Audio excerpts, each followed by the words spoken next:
Is the AI bubble about to burst? Or are we just witnessing a hostile takeover?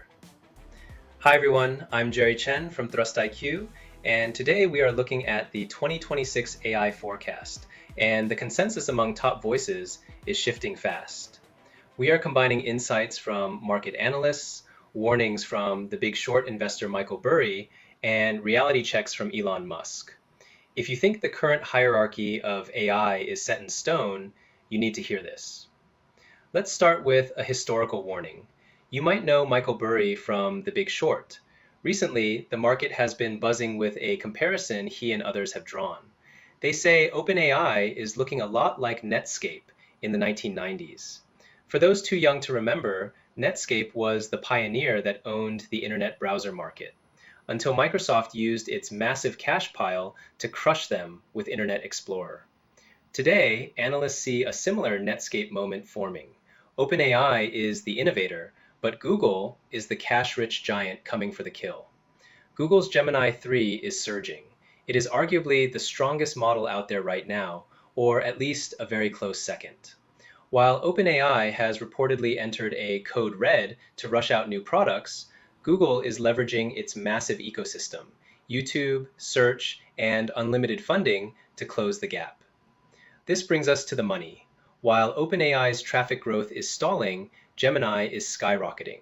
Market watchers are predicting a golden cross as early as Q1 2026. That is the moment Google's traffic permanently overtakes OpenAI. Why is this dangerous? Because OpenAI burns cash like a startup, and its funding safety net is looking thin. This is where Elon Musk weighs in. When discussing OpenAI's Stargate alliance with partners like Oracle and SoftBank, Musk bluntly pointed out they have no money.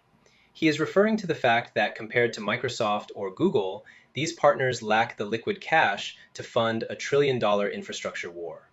Oracle, for instance, is already dealing with high debt and negative cash flow. If OpenAI loses the top spot, raising the next $1 billion becomes a massive uphill battle. So, if Google wins, does NVIDIA lose? Google is unique because they don't need NVIDIA. They have their own TPUs and a custom optical network architecture that allows them to scale massively without buying a single H100 GPU. However, don't bet against NVIDIA just yet. NVIDIA CEO Jensen Huang is projecting aggressive growth, aiming to nearly double revenue next year.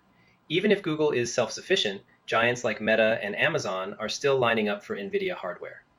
Interestingly, research firms like TrendForce are predicting that custom chips, known as ASICs, will grow faster than GPUs by 2026. But Jensen Huang disagrees. He argues that demand is so high that the only real limit on NVIDIA's growth is how fast TSMC can manufacture the chips. Here is the bottom line for 2026. We are watching a three-way collision. You have the Netscape risk for OpenAI, warned by investors like Burry. You have the funding skepticism highlighted by Elon Musk. And you have Jensen Huang fighting to keep GPUs on the throne. Keep your eyes on the first quarter of 2026. If Google flips the traffic numbers, the entire investment logic for the AI sector changes. Thanks for watching. If you want more deep dives into the AI economy, hit like and subscribe. I'll see you in the next one.